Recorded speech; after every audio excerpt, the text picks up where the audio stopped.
Continuing their long and glorious tradition of staying as far away from actual Linux work as possible, the Linux Foundation has launched yet another project sub-foundation thing that has absolutely nothing to do with Linux. This new one, entitled Supporters of Chromium-Based Browsers. That's the name of the organization they just launched. Supporters of Chromium-Based Browsers is bringing together multiple different big Chromium-focused companies to work together underneath the Linux Foundation.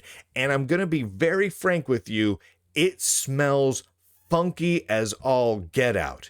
I'm going to read for you some of the tidbits from the press release here, just to give you a little flavor, a little taste of what clearly they want you to take away from this. And you tell me what you smell. And then once we do that, I'm going to give you guys the feedback I got from Brendan Eich, the CEO of Brave. By the way, Brave, Chromium-based, is not a part of this at all. A lot of you are like, but Brave's like the most popular, biggest, most interesting Chromium-based browser out there. Yeah, it's not involved. I also got feedback from Andreas Kling, the creator of Ladybird Browser, because why not? Let's get some browser creator luminary dudes involved in commenting on this browser initiative thing, because that's important, right?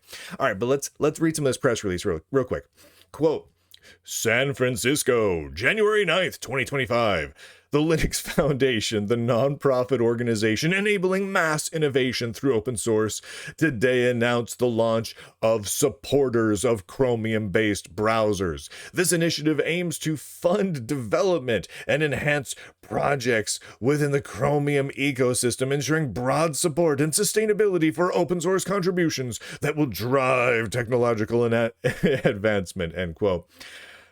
First of all, kudos on getting that many buzzwords into the opening paragraph. Oh my gosh, the buzzword per sentence ratio there is just off the charts. Great job if that's what you were going for. I feel like, though, you missed out. You could have included synergy in there a couple of times. There's just not a lot of synergy in there, and so I'm just not interested. Happens to Betsy. Then Jim Zemlin had this quote. Jim Zemlin is, of course, the executive director, the head honcho, the big cheese of the Linux Foundation. Quote, with the launch of the Supporters of Chromium-Based Browsers, we are taking another step forward in empowering the open source community. This project will provide much needed funding and development support for open development of projects within the Chromium ecosystem, end quote. Okay. All right, fine. But let's dive into this a little bit more here. I want to call out a couple of tidbits that raised my eyebrow pretty much through the roof. Quote, the Chromium projects themselves will remain under existing governance structures, while the new supporters of Chromium-based browsers will be housed under the Linux Foundation, end quote. Did you catch that? There is absolutely no change to Chromium or the Chromium-based projects that are joining this initiative. None. Opera, no change. Chromium, no change. Anything with Google or Microsoft Edge, none of it. No change. The only thing that's being added here is a new organization, a new foundation project that the Linux Foundation will house and control, that is not part of anything from Google or anything from Meta or anything from Opera. So what exactly is this? If we're really being honest with ourselves, what the heck are they actually creating? Because they're not moving Chromium, the project, underneath the Linux Foundation, at least not right now.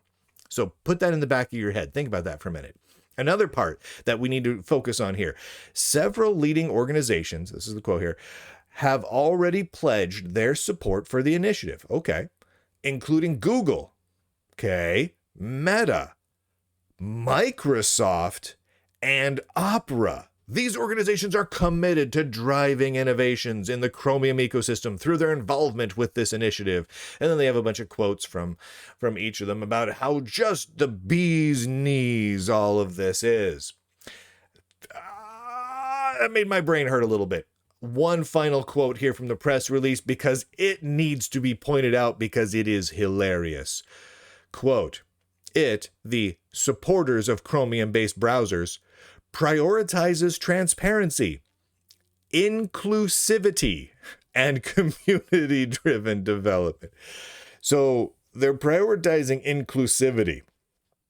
I feel like the Linux Foundation and the companies involved with the supporters of Chromium-based browsers, amazingly named project, have not learned their DEI lesson yet. If you add these words to your project, it does poorly. I mean, look at every major open source project and company that is focused on DEI related stuff. It goes badly. And then we got an example just from this last week. The Open Mandriva Linux project came out and was like, you know what? We're not DEI. We don't like the DEI stuff. Instantly, their user base shot through the roof. Non-stop. Their trends on Google shot through the roof. It went nuts. Huge, massive success. And all they had to do was say, yeah, we're not so much into the DEI stuff. I'm just saying there's a lesson here that the Linux Foundation clearly has not learned about the whole inclusivity thing. All right. But let's think about these things one at a time. Let's break this all down. First, the Linux Foundation is starting this. And this organization that they're creating is about web browsers, right? Not about Linux. Okay. This is kind of par for the course for the Linux Foundation. This is really their MO, their style. They take in a huge amounts of money, like a quarter of $1 billion per year, and they spend 2% of it at most on Linux. They just literally in 2024, this last year, they spent the lowest amount percentage-wise on Linux that they've ever spent. And not only is the percentage dropping down, the total amount, the total dollar amount they're spending on Linux keeps on going down too. What are they thinking? What on earth? But I digress. This is par for the course for them, so we move on a little bit. The other thing I want to point out here are the companies involved, because this is really fascinating. Google is involved with this. So Google is joining a Linux Foundation organization that is supporting browsers based on the web browser rendering engine that is at the heart of their web browser, Chrome. Interesting. Let's think about exactly what is going on here. Now, though, I should point out that these corporations are all paying their dues to the Linux Foundation. We're talking about Meta and Microsoft and Google. I mean, they're at the top. They're either platinum or gold members of the Linux Foundation. In the case of Meta and Microsoft, they both sit on the board of directors of the Linux Foundation. They run the show over there. So they decided to do this, which is utterly fascinating. Now, the timing of all this is also equally eyebrow raising. Now, last November, it was the court case that the Department of Justice brought against Google had continued to move forward to a point where not only had Google been ruled against and been ruled by a judge to be a monopoly, but the Department of Justice was suggesting to the judge that Google should actually sell off Chrome entirely. So Chrome would no longer be a part of Google. It would be owned by a completely different company or group of companies. That was suggested in November. Then as we start to spin our wheels and think about what all this means, we start to realize that this could have massive ramifications. That court case for Mozilla and Firefox, the biggest of the non-Chromium-based browsers that are out there, potentially causing them to lose, Mozilla, all of their Google-based revenue by next summer, by this coming summer, which could put Mozilla almost entirely out of business because of this court case. And now Google has said to that judge that they don't think they should have to sell off Chrome at all, right? They think that they should just kind of get a slap on the wrist for all of this. Now, what's really, really curious here, what's really, really genuinely curious, let me bring up this from Brendan Eich here, is that this organization, this new Linux Foundation-based organization, is a pay-to-play thing. Brendan Eich posted this over on X, and it's worth reading here. He said, no, we could not get, we meaning Brave, because he's the CEO of Brave, we could not get an open source, non-pay-to-play seat or membership in the supporters of Chromium-based browsers with any meaningful standing. It seemed, watching the thing unfold, as if part of Google wanted truly open source governance. But then the gatekeeper sleeper awoke and almost yanked the Chromium name and kept it pay to play. This is fascinating, and I reached out to Brendan Eich, and he made the statement that this is kind of like, it seems like Google is open washing Chromium reactively to the Department of Justice trial that is in the remedy phase right now, and it's a bit late, right?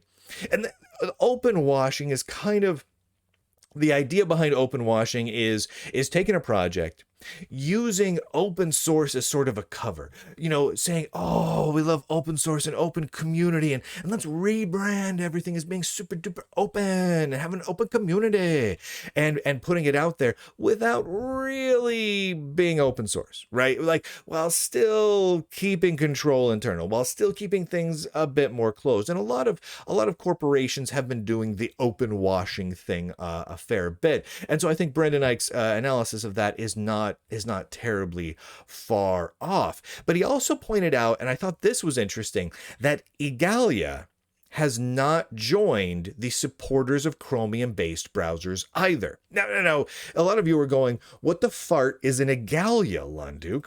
Well, Igalia is a company. Let me I put the website up wrong here. If you go to igalia.com, IGALIA, they are a consultancy open source web browser company. They work with a ton of different web browser engines, a lot of different web browser projects.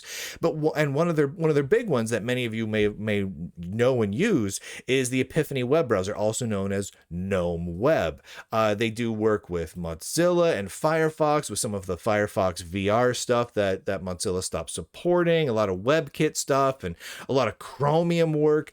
Basically, they've got a ton of employees. I think they're based out of Spain, and they do a ton of work on Chromium. They also are not part of this supporters of Chromium-based browsers initiative. If you look through the contributions to Chromium, the actual source code contributions to Chromium that are really meaningful, and you look at the companies and organizations that are not just involved in Chromium, but in web browsing technologies in general, you quickly come away with the feeling that Igalia is an important company, right? They have their fingers in all sorts of web browser pies. And the fact that they're not involved in this, and Brave is also not involved in this, raises a lot of questions about the purpose of this supporters of Chromium-based browsers initiative. I mean, because realistically, if you were going to make an initiative that was all about truly open source web rendering browser engine, you would include Igalia, you would include Brave, and you'd include a multitude of other individuals and organizations.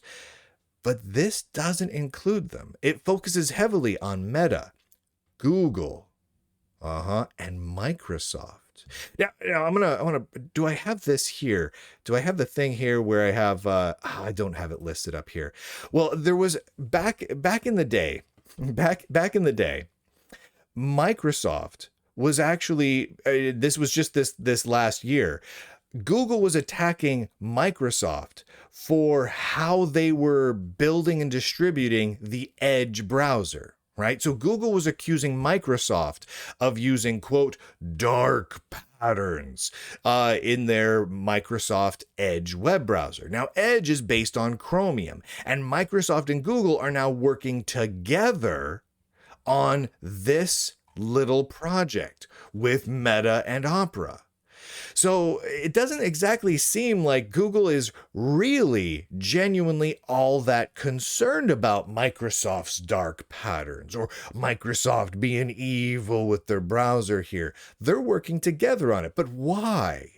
Why? This all comes, again, right after the remedy phase for the DOJ antitrust trial against Google really kicks off. And we are months away from that ruling, which means we really could be at a place where in the coming months, depending on how things shake out, it could be ruled that Google needs to get rid of Chrome and Chromium control entirely. Which tells me that this is an effort to control all of that inside of the Linux Foundation, which is controlled by the money flowing in from Google, Meta, and Microsoft. It smells weird. It smells real weird. And you'll notice when you read through the details, when we looked at this press release right now, that's pretty much everything. That's the long and short of it. If you go to the website for the supporters of Chromium-based browsers, you're not going to get much more information than we just got here. There's a few paragraphs there that repackage these paragraphs that I just read to you, and that's about it. There's nothing else. You can submit an inquiry in an ask us a question box, and that's it. That's it. So they're doing the bare minimum of presenting a public front that this is some sort of open source organization, because it's not. You can't join it. Me and you can't go join this. In fact, Igalia didn't join it. Brave couldn't join it without paying money. And I don't know the details of it. Brendan didn't disclose that. But clearly there was no option for a non-pay-to-play seat at the table. Doesn't matter how important you were. Brave is clearly important to the Chromium ecosystem and to the web browser universe. But they're not invited to the table? Something's up. Something's fishy and funky, and I don't know what I think about that. Then Andreas Kling had this. And I thought this was great. Andreas posted over on X. He's the guy who created the Ladybird web browser. They're building a web browser all from scratch, not Chromium-based, but he's a luminary in the web browsing world at this point. He said, quote, Linux Foundation announces the launch of supporters of Chromium-based browsers. To which he said, huh, end quote.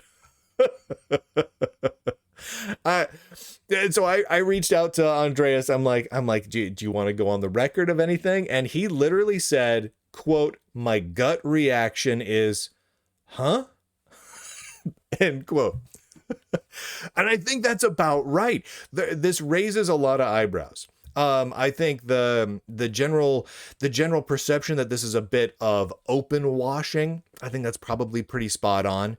The fact that there's definitely a connection here with the timing of the DOJ case moving forward, I think that's spot on. The fact that there's no real public involvement here at all is critical. The fact that there's nothing but pay to play. You have to pay the Linux Foundation to be involved with this. I think that's critical. And I think that the overall goal remains to be seen, for sure. My inclination, my instincts tell me that this is definitely related to the DOJ case. And this is definitely a power play move for control of Chrome or Chromium. It positions the Linux Foundation in a role where the Linux Foundation could take over Chrome and Chromium. I don't know if any of you guys are watching this and seeing this, but if Google is forced to sell Chrome, think about this. they are going to have to sell off in a way that is in accordance with the wishes of the judge, right? There's going to be rules and regulations. Like the Google is not going to be able to, more than likely, create a brand new company called Google Chrome Incorporated that Google owns and then sell Chrome to that company, right? Because they'd still technically own it, right? There's going to be some sort of rules around this. Well, if there's already a nonprofit foundation, there's a lot of air quotes there. I don't know. I have enough fingers to use enough air quotes around nonprofit foundation when I say this, like the Linux Foundation. Someone with a huge amount of resources, like $250 million coming in every year, and supporters from Meta, Microsoft, Oracle, VMware, and a bunch of others that sit on their board of directors that could lobby the judge and the DOJ on their behalf. Well, I think a pretty good argument could be made to the judge that could convince a judge to say, okay, this is a route that would be reasonable. Selling Chrome to the Linux Foundation. I'm just saying, I'm just throwing this out there. There's a very real scenario, I think, here where we flash forward to the end of this year or the next and see the Linux Foundation now is running Chrome. I think that's entirely plausible. I know that's crazy, but it is entirely plausible. And don't forget that when they do that, and I've made a lot of a lot of predictions along these lines. Almost all of them always come true, but I usually get yelled at and told that I'm wildly wrong and there's no way any of this could happen and I'm reading the numbers incorrectly, and then I get proven right. This is a thing. But when this happens, or when something akin to this happens, remember that they're going to prioritize inclusivity. That's pretty gosh darn important. Thank you to the Lunduke Journal subscribers for making this work possible, for making the Lunduke Journal possible. The lights here at the Lunduke Journal would not stay on without you, because we take no money from big tech, no money from advertisements. We have no connections of any kind with any tech company, any tech foundations, none of them. They can't tell us what to say, they can't tell us what not to say, and they cannot censor us. If you go to lunduke.com, you will find a huge list of different places where you can watch and listen and read everything from the Lunduke Journal. You can be on YouTube if you want to, or X, or Rumble, or Facebook, or Patreon, or Locals, or Substack, or you can just download the DRM-free MP4s of each individual show. There's links up there for all of that as well. However you want to get this, you can.